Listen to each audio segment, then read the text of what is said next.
Hey, how's it going, everyone? This is a quick tutorial on how to run DeepSeek V3 on N8N.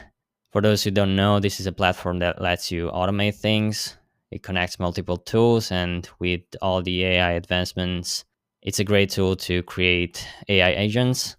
But today we're going to keep it simple and just show you how to run this new model, DeepSeek V3, which is very, very cheap to run. It's also fast and pretty smart. Currently, there's not a good integration with N8N for DeepSeek V3, but there's a few workarounds. I've seen many people do it in other ways, but there's a really easy and fast method to do it. So let's just get right into it. So here I'm creating a chat. Basically, when the chat message is received, it's going to push it through the AI agent node that's going to ask, even though it says OpenAI chat model, we're going to use the DeepSeek V3 API, and it's going to ask DeepSeek the question, and we're going to get the answer back. So the way to do it is just create an AI agent that's a conversational agent like this. You double click on it. Here you can set up all your prompts and what triggers it. And then on the model, we're going to use the OpenAI chat model node, but there's a simple way to do it. Here I got my credentials. You're going to click on here, and it's going to ask you for the API key, which you can find in the DeepSeek dashboard.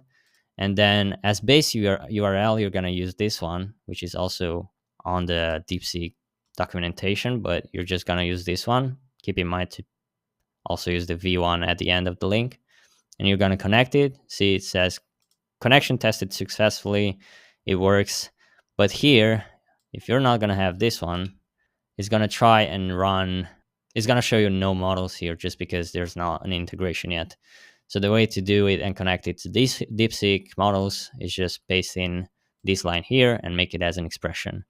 And that will tell the API to call this model, which pretty much works like the OpenAI one. So we're going to test it right here. We're going to create a new session, and we're going to say, hello, it going. Hello, I'm just a virtual assistant, so you don't have feelings, but whatever, yada, yada, yada.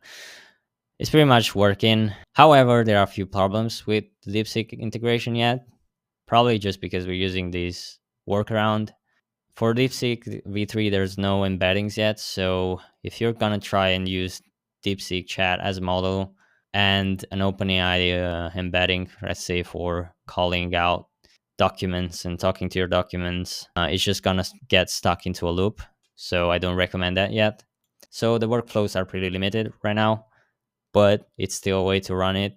You can do basic things with it, but I would avoid automating things too much, especially using embeddings, because it's just not going to work yet.